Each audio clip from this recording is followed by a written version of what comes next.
Hello students, आज हम लोग सरफेस केमिस्ट्री चैप्टर स्टार्ट करेंगे। सरफेस केमिस्ट्री है कि आपको नाम से ही पता चल रहा है, सरफेस जो किसी भी सब्सटेंस के सरफेस से डीलिंग करती है, सरफेस की स्टडी करती है, जिसमें हम करते हैं उसको हम क्या कहते हैं, सरफेस केमिस्ट्री। तो the branch of chemistry which deals with the study of the nature of surfaces of solid and also with the physical and chemical processes occurring on solid surfaces is called surface chemistry. Chemistry की वो branch जो surface solid के surfaces के nature के बारे में study करती है और उस पर होने वाले फिजिकल और केमिकल प्रोसेस के बारे में स्टडी करती है, उसको हम लोग क्या कहते हैं, सरफेस केमिस्ट्री कहते हैं। तो सरफेस केमिस्ट्री का एक सबसे इंपॉर्टेंट, सबसे फर्स्ट हेडिंग है adsorption. What is adsorption? Simple सा मैं एक एग्जांपल देती हूँ कि जैसे हमने वाटर को चॉक को वाटर में डिप किया है, तो चॉक को आप डिप करके तुरंत निकाल दीजिए, तो आप देखते होंगे कि जब चॉक को आप तोड़ोगे तो पानी जो होगा वो अंदर नहीं गया रहेगा, वो सिर्फ ऊपर के लेयर पे रहता है। ठीक है, तो इसको हम बोलते हैं एड्जॉर्प्शन। मीन्स कि जो आपका सब्सटेंस एड्जॉर्ब हो रहा है वो आपके सिर्फ सबस्ट्रेट के अपर लेयर पे रहे, उसके इनर बल्क में एंटर ना करे, उसको हम क्या कहते हैं, एड्जॉर्प्शन कहते हैं। ठीक है, तो देखो तो लिखा है the phenomenon of accumulation of a substance on the surface of some other substance is termed as adsorption.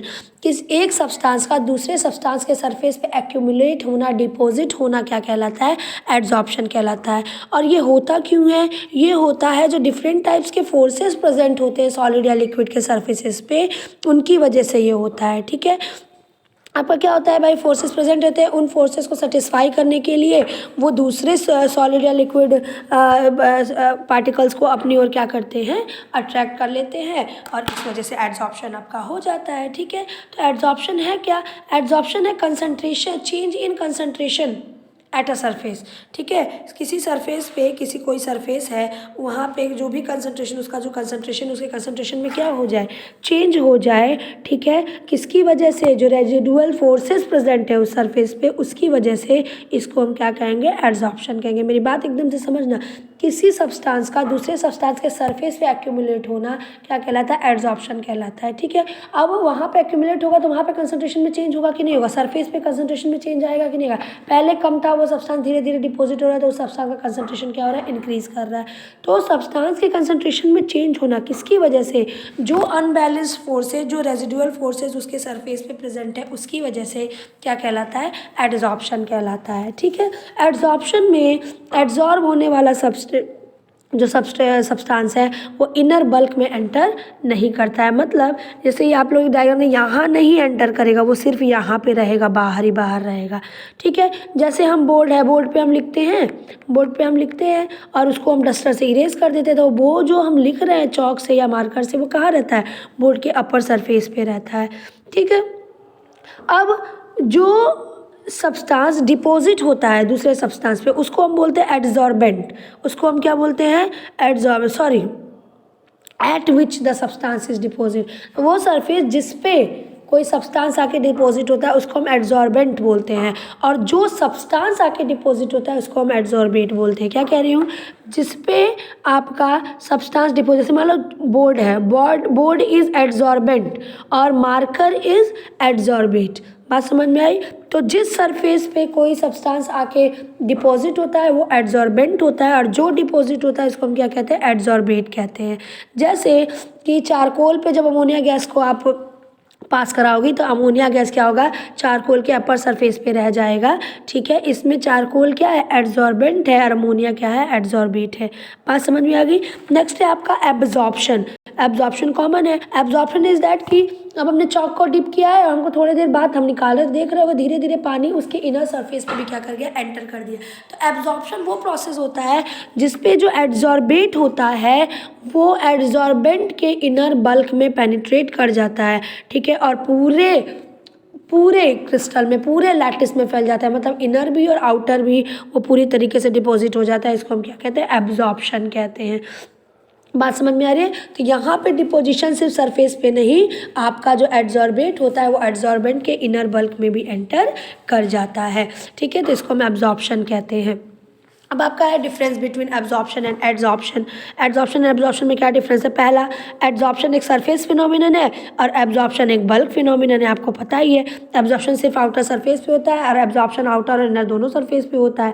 Adsorption का जो कंसेप्ट, एड्जॉर्प्शन ना, हाँ, एड्जॉर्प्शन में जो एड्जॉर्बेट का कंसंट्रेशन होता है वो एड्जॉर्बेंट के सरफेस और उसके बल्क में, दोनों में क्या होता है, डिफरेंस होता है, क्योंकि सरफेस पे ज़्यादा होगा और इनर बल्क में क्या होगा, कम होगा, क्योंकि वो ऊपर ही रह जाता है। ठीक है, और जबकि एब्जॉर्प्शन में कंसंट्रेशन उसका पूरे बल्क में क्या होता है, सेम रहता है।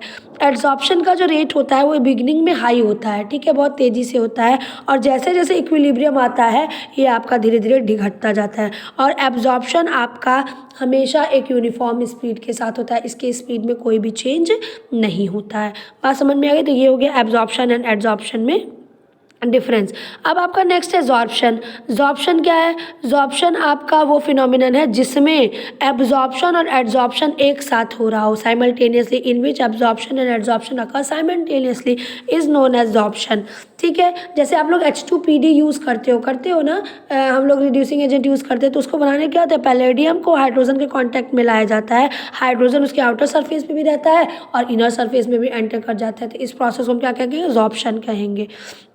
नेक्स्ट आपका क्या है, positive and negative adsorption. Positive and negative adsorption क्या है, आपका क्या कहता है कि जब आपका एड्जॉर्बेट का कंसंट्रेशन एड्जॉर्बेंट के सरफेस पे ज़्यादा और इनर बल्क में कम होता है तो इसको हम बोलते हैं पॉजिटिव एड्जॉर्प्शन, और जब एड्जॉर्बेट का कंसंट्रेशन इनर बल्क में ज़्यादा और आउटर बल्क में मीन्स उसके सरफेस पे कम होता है तो इसको हम बोलते हैं नेगेटिव एड्जॉर्प्शन। क्लियर है बेटा? नेक्स्ट है आपका डिसऑर्प्शन। देखो बेटा ये पूरा चैप्टर थ्योरेटिकल है, ठीक है, एक एक लाइन की डेफिनेशन है, एकदम बस ऐसे थोरोली सुन लीजिएगा और इसको फिर वापस से डेफिनेशन पढ़ लीजिएगा और ओन वर्ड्स में लिखिएगा, कोई आपका वो दिक्कत नहीं है। नेक्स्ट है आपका desorption. What is desorption? The process of removing an adsorbed substance. अब आपका एड्जॉर्बेंट से एड्जॉर्बेट के अलग करने के प्रोसेस को हम क्या कहते हैं, डिसऑर्प्शन कहते हैं।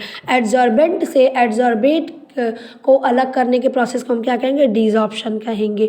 ठीक है, हीट ऑफ एड्जॉर्प्शन क्या है, ठीक है, एक मोल एड्जॉर्बेट का एड्जॉर्बेंट के सरफेस पे डिपॉजिट होते समय जितनी एनर्जी क्या हो रही है, बाहर निकल रही है, जितनी हीट बाहर निकल रही है उसको हीट ऑफ एड्जॉर्प्शन या इंथैल्पी ऑफ एड्जॉर्प्शन कहेंगे। क्या कह रही हूँ, एक मोल एड्जॉर्बेंट के सरफेस पे क्या हो रहा है, आपका डिपॉजिट हो रहा है, और उस डिपोजिशन के समय जितनी हीट आपकी इवॉल्व हो रही है हम उसको क्या कहते हैं, एंथैल्पी और हीट ऑफ एड्जॉर्प्शन कहते हैं।